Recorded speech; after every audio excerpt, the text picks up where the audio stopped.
Assalamualaikum warahmatullahi wabarakatuh. Waalaikumsalam warahmatullahi wabarakatuh. Waduh, ini dia nih PD gua nih. Selain broadcaster, sekarang sudah menjadi podcaster juga. Waduh, gimana nih? Siap nggak nih menyaingi podcast dari tadi nih? Jauh lah mantepan podcast bapak dong. Di Spotify lah, masa mainnya di Instagram. Oh iya, Spotify harusnya ya. Detik-detik menuju ke hari kemenangan kita nih, brother. Bener. Ya kan? 1 Syawal, hari lebaran, hari raya kita umat muslim, ya kan? Masya Allah. Kan lo tahu dong, pasti kan menuju ke lebaran itu kan, ya lo tau lah, banyak beberapa tradisi yang mungkin dari nenek moyang kita, ya kan?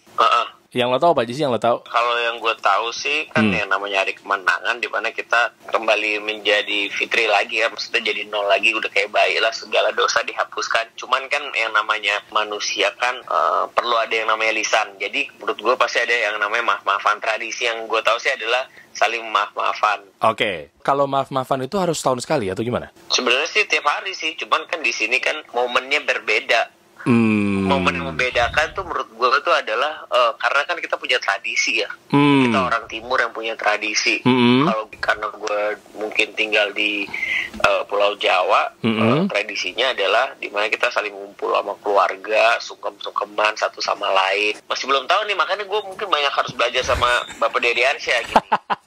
Kagak lah, gue aja masih belajar juga. Ya makanya justru gini, stigma-stigma yang misalnya miring nih, kali-kali yang gue tahu bisa agak-agak gue tepis-tepisin gitu bro. Kali yang gue tahu gitu kan. Sebetulnya maaf-maafan juga nggak harus tahun sekali, bener gak sih? Betul.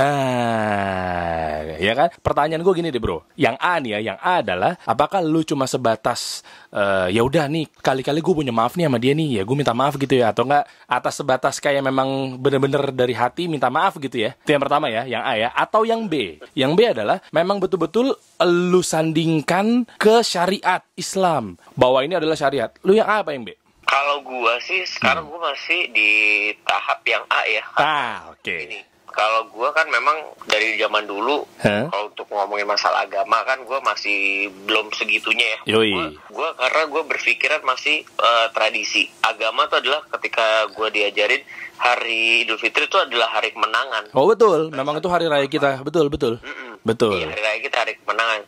Nah, maaf-maafan itu menurut gue tuh adalah tradisi. Nah, gue mau mengkip yang pertamanya aja, kalau menurut gue. Oke, ini gue pakai bahasa awam deh ya, bahasa yang ringan nih ya. Lo tinggal bayangin nih, kalau memang ternyata lo keep tadi yang pertama, memang betul-betul lo ada rasa maaf gitu ya, yang misalnya memang lo punya salah gitu, atau saudara lo punya salah, memang benar-benar itu adalah dibatasin, hanya ini adalah permintaan maaf, itu aman tar. Oh, maksudnya aman gimana tuh, Der? Nah, berarti kan ada aman, ada yang wah salah. Aman itu gini bro, jadi amannya itu yang dimaksud adalah yang betul-betul ini adalah syariat misalnya, apapun itu yang melakukan sesuatu yang ditarik ke agama, lo harus lihat dulu nih runutannya nih, Rasul ngerjain apa enggak, bener gak sih? Iya.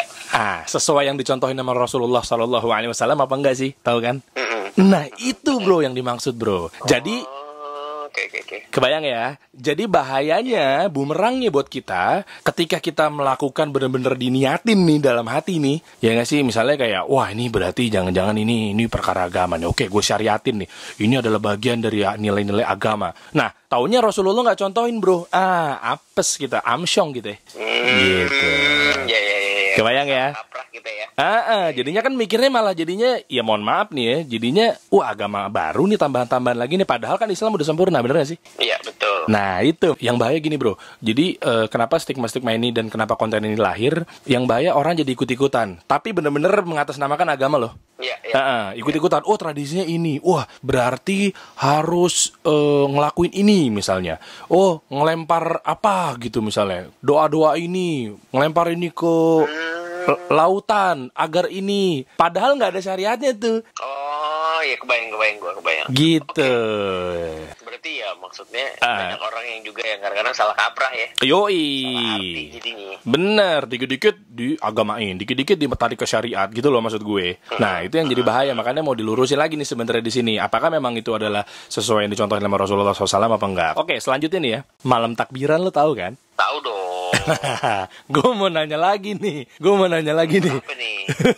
Menurut lo malam takbiran itu gimana? Dan apa itu maksudnya? Malam takbiran takbiran kan kalau yang setahu gue ya, malam takbiran itu adalah malam merayakan besoknya hari kemenangan. Jadi di mana kita berbondong-bondong nih. Yang gue lihat dan gue lakukan dari zaman dulu ya, merayakan malam menuju hari kemenangan gitu. Jadi kita takbir banyak sekali, akhirnya orang yang keluar untuk mengumandangkan takbir gitu. Oke. Dan menurut gue dari zaman dulu yang gue lakuin ketika malam takbiran ya, gue akan keluar sama teman-teman gue either ke masjid atau kemana untuk ngerayain sampai menuju besok gitu loh. Oke. Kita sambil diskusi ya. Pertanyaan gue gini, malam takbiran yang tadi lo sebutin, yang tadi lo jelaskan, berarti kan ada hubungannya dengan ibadah atau syariat, betul? Nggak tahu deh tuh gue. Nah, ya kan? Seperti yang kita bahas di awal, bro. Karena gini, gue mengikuti tradisi soalnya, bukan yang atau yang itu yang gue lihat dari zaman dulu sampai sekarang. Oke, tapi lo pernah ngecek gak? Apa? Nggak pernah sih gue. Nah, kalau memang ternyata, contoh ya, itu nggak ada contohnya dari Rasulullah SAW, atau mungkin nggak ada riwayatnya, atau nggak ada dalilnya, apa yang lo pikirin? Jadi memang sebenarnya gue mau nanya sama lu. Nah iya nggak apa-apa. Takbiran itu tuh nggak ada di dalam ini gitu maksudnya. Sebetulnya gini, memang takbiran iya di malam takbiran gitu kan, kita menyeru nama Allah gitu kan, Allahu Akbar gitu dan seterusnya gitu kan, itu nggak masalah. Ada beberapa riwayat lah kalau kayak gitulah, itu biar porsinya Ustadz lah ya. Ada yang bilang dari malam gitu, ada yang bilang juga hanya mulai dari pagi ketika kita menuju sholat id gitu kan. Cuma yang jadi kendala adalah misal apakah memang takbirannya itu mengganggu orang gitu kan, di masjid teriak-teriak gitu kan. Jangankan takbiran gitu ya, di malam takbiran gitu, tapi ini baca Quran aja keras-keras dalam masjid aja mengganggu, itu Rasulullah marah. Nah, mengganggu orang lagi sholat misalnya di dalam masjid itu marah. Itu yang dipermasalahin. Apakah memang kita keliling-keliling satu suara gitu kan, gerombolan gitu kan, ada nggak riwayatnya? Gue sih nanya sih sebetulnya, ada nggak riwayatnya? Misalnya keliling-keliling komplek, keliling-keliling jalan raya, bawa obor, teriak-teriak, ganggu-ganggu gitu di rumah-rumah orang. Nah itu yang jadi masalah. Kalau memang ternyata ada riwayatnya, monggo. Tapi kalau nggak ketemu riwayatnya, satu, perbuatannya jadi sia-sia. Ya nggak sih? Paham. Nah, iya bener. Ini lagi pengen gue coba gue buka sih mindsetnya sebetulnya. Terserah mau orang-orang yang ngelakuin. Ini gue sekarang bahasa generalisirnya lah ya. Terserah mau orang-orang itu ngelakuin apa tidak. Yang gue tarik adalah kalau memang ada hubungannya sama syariat, harus dicek dulu tuh, brother. Gitu. Maksudnya? Bahwa ini ada riwayatnya apa enggak. Lo tau gak sih kayak hadis riwayat ini, tau gak sih HR. Hadis riwayat ini. Nah, kalau memang ternyata ketemu, monggo. Kalau memang nggak ketemu, itu yang jadi bahaya. Semua tradisi pasti bisa aja dong dibuat-buat walaupun kelihatannya baik, bener nggak? Yoi, benar. Iya kan? Contoh yang lainnya ya, biar gampang kayak gini. Lo punya perusahaan nih, Tar.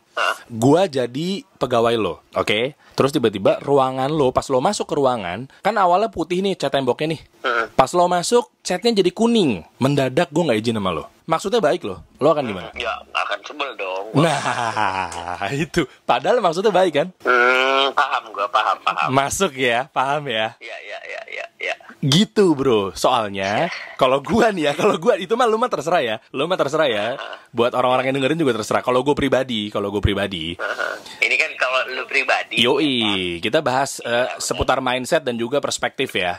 Jadi gue nggak, gue nggak bilang lu salah Tar, lu nggak boleh kayak gitu, kagak. Dari tadi kan gue kagak bilang begitu kan, ya kan. Nah, cuma kalau dari gue mikirnya ini kan agama udah dibawa nih sama Rasulullah SAW, ya kan, udah sempurna. Kenapa kita harus otak-atik kan begitu tuh kalau gue, ya kan? Kalau gue, ya kan, maksudnya baik, posisinya ngapain? Tinggal ngikutin aja yang udah ada, bener gak sih? Iya. Kalau gua ya, kalau gua. Ya. Cuman mungkin akan ada sebagian orang. Iya, monggo. Merayakan lebih. Gitu. Monggo ya. Jadi intinya sebenarnya di sini adalah perspektif orang akan jadi berbeda-beda gitu. Betul. Karena gini, dari zaman dulu sampai sekarang pun yang gue kenal, ada yang gue tahu adalah agama dan tradisi itu hampir dempetan. Nyatu ya, padahal nggak bisa disatuin sebetulnya ya. Padahal nggak bisa disatuin, tapi menurut gue karena gue orang timur, gue diajarkan seperti itu dari zaman dulu, jadinya ada yang nyantol sama gue seperti itu gitu loh. Walaupun misalnya tiba-tiba gue tahu keyakinannya, memang tidak seperti itu tuh, nggak harusnya lo melakukan seperti itu. Yoi. Cuman yang namanya tradisi, yang namanya kebiasaan habit itu kan kadang-kadang susah dilakukan. Mungkin akan ada perubahan, akan ada, tapi signifikannya seperti apa ya tergantung pemikiran orang-orang. Nah, iya bener. Ini lagi pengen gue coba gue buka sih mindsetnya sebetulnya. Maksud gue, cuma yang gue tahu adalah sesimpel agama Islam udah sempurna, nggak perlu ditambah-tambah lagi. Bosnya, istilahnya, panglimanya yang membawa agama ini, ibaratnya ya Nabi Muhammad, ya kan? Itu akan bete yang tadi tuh. Kalau gue mikirnya gitu. Iya kan? Kalau lu mikirnya gitu tuh. Karena dia udah bawa capek-capek, perang istilahnya. Taunya agamanya ditambah-tambah walaupun maksudnya baik. Kayak tadi gue, misalnya lu jadi bos gue, terus tiba-tiba karpetnya gue ganti jadi warna ungu. Padahal kagak gue rusakin tuh karpetnya tuh, gue ganti doang. Kagak gue injek-injek, gak gue kotor-kotorin gitu. Tapi kan tetap kan pas lu masuk ruangan, ada apa ya? Pak, tapi kan maksudnya baik. Nah itu yang bahaya. Yes. Gitu, kebayang ya? Gitu, oke, kebayang dong. Gue demen banget nih emang. Emang gak sia-sia nih dari Ansia ya. Sia-sia apa maksudnya? Mendapatkan pelajaran lagi nih dari Derry nih. Masya Allah, enggak lah.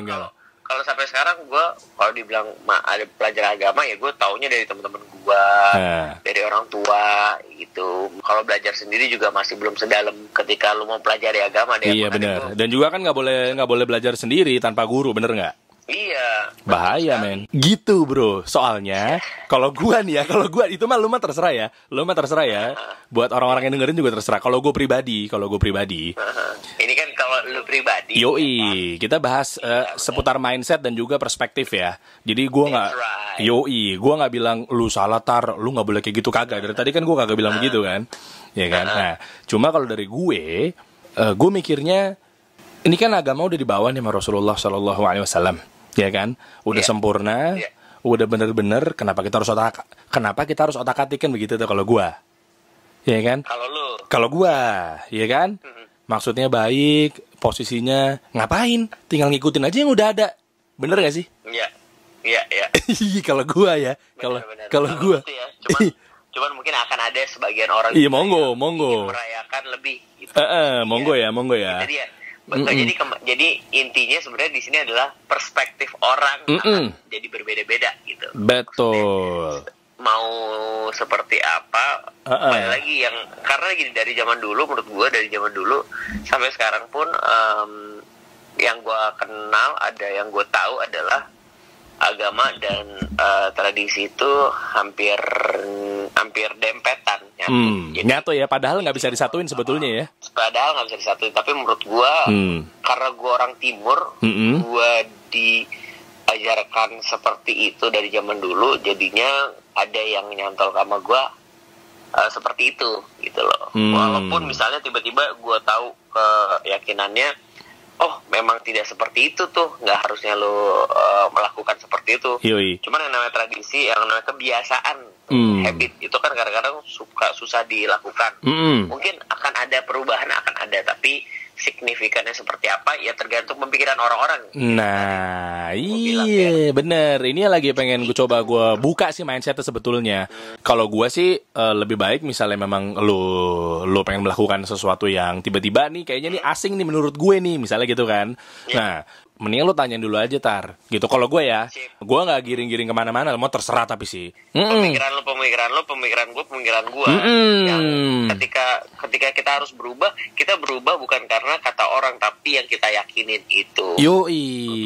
Begitu sih. Apalagi coba yang lo tahu deh mendekati kayak terakhir nih, yang lebaran gini yang lo tahu misalnya. Cuman yang paling gue tahu adalah THR, Der. Lu nggak mau ngasih gue THR, Der? Gue dikasih pancelan, emang penyiar nih emang.